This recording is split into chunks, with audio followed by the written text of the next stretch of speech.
getting closer by the day. The path to Paris has one more stop for Team USA Water Polo. It's here in the Bay Area at a sold-out Speaker Aquatics complex in Berkeley. Team USA and Hungary meeting in the second of two matches ahead of a potential title defense for the U.S. in Paris. Back pass. What a block there. Stuffs Vi in close. Patience from Hungary pays off. Camilla Fargo has two. 2:38 to go here in the first half. And Team USA, this is a rare occurrence. You were in the water with them this morning. Yeah. What was that experience like to play some water polo with the best in the business? Hey, it was a crazy experience. But I ain't gonna lie. I really learned what it takes to play this game. It takes a lot of endurance. You know what I'm saying? And it takes a lot of strength. Appreciate it. Thank you. Appreciate it. Thanks for having me, guys. Y'all take care, God bless, and guess what? I'm gonna see y'all in Paris. Down for bread! This is a rare occurrence when we didn't have a goal. There it is. There we go. See, that's proof of not giving up. Here, that was Leibitzer going off. Flynn with the answer. And a head nod like the dish. Rachel Fatal shotmaker. Garda now. Skip is in. Rattling the cage, the Hungarians have another answer. Romer now hits with 5 on the shot clock. Mayati was there, could not stop at the keeper. Just a few seconds left. And they will swim away with victory here, handing Team USA their first loss in 2024. With the Paris Olympic Games just a couple of weeks away.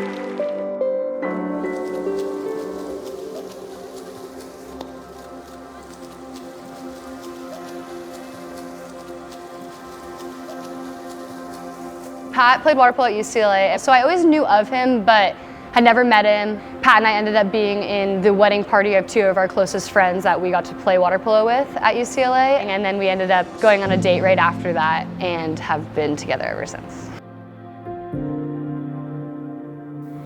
When we were at World Championships in 2023 summer in July, he was kind of sick. Just coughing, like super normal. Thought it was just like, oh, like get some antibiotics, treat it. And he was actually training for the English Channel at the time. He's like a huge open water swimmer. He loves the ocean, does a bunch of swims. And so he was training for this big swim and was just having like a nagging cough. Comes back, is just not doing any better. Actually ended up having a great swim, like PR of the summer. And we ended up later finding out swam this entire English Channel with stage 4 lung cancer. But we found out in September. We actually went and got a scan, had some cloudiness, so I ended up getting, a CT scan, biopsy, all that, and found out that he had NUT carcinoma, which is a very rare aggressive lung cancer that's not inherited, no environmental factors, like no known causes of what it comes from, can happen at any age, and just super rare. Only like 200 people a year get diagnosed with this cancer. It's conjured up all the emotions. It's been devastating at times. It's been sad, frustrating. But in that same breath, it's also been motivating. It's been inspiring. It's been, it makes you realize and gives you a better perspective on where this all fits in the grand scheme of things. And when you find news like that out, I think it puts a lot into perspective about life and about sport and how sport is just sport. And my team sent me notes, sent me messages, and just made me feel so loved when I wasn't there. And then when I came back, I felt like the inspiration that Pat is to me was now an inspiration for our team and for every single person on my team. Obviously Maddie's family, she's our sister, obviously become a best friend, but on this team and through this journey, people aren't your friends. Like, they are your friends, but they're so much more than your friend. Like, they're your blood. When one person's in pain, we're all in pain. So I think that's something that's really connected us and really been able to glue us together even more. I think one thing that's just been so inspiring and so clear is just her courage and her faith and her resiliency. She's always been brave. She's shown that in the way she plays. She's shown that in her life and in her actions, but she's constantly been thrown different challenges, whether it's from her family or injuries or outside, of the pool. And she's always dealt with those with poise and with her faith and continuing to shine through her values. The maturity that she has shown, the selflessness continues to shine bright like it always has, even in the darkest times. And I think we're always defined by kind of not how we handle success, but who we are as people when things don't go our way. So to be able to see her essentially not change who she is, continue to march forward, continue to have the same goals, continue to treat people with love and respect, and the resilience that both she and Pat have shown through this process has been just mind-blowing and utterly inspirational.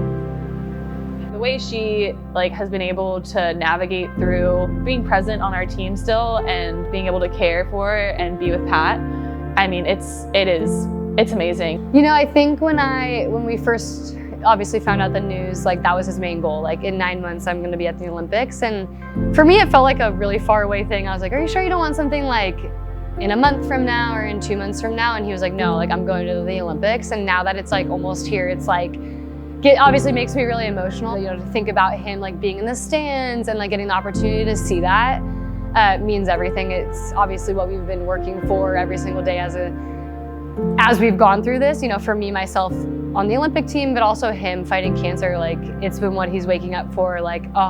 Countdown to the Olympics to get there, and it means a lot. I think all of us look to them as, a symbol of strength, courage, resilience, and faith, and very grateful to still have her around.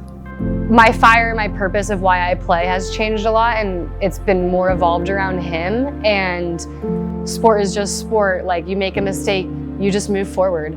And I think it's allowed me to really enjoy this process a lot more, even though he's going through one of the hardest things we'll ever go through.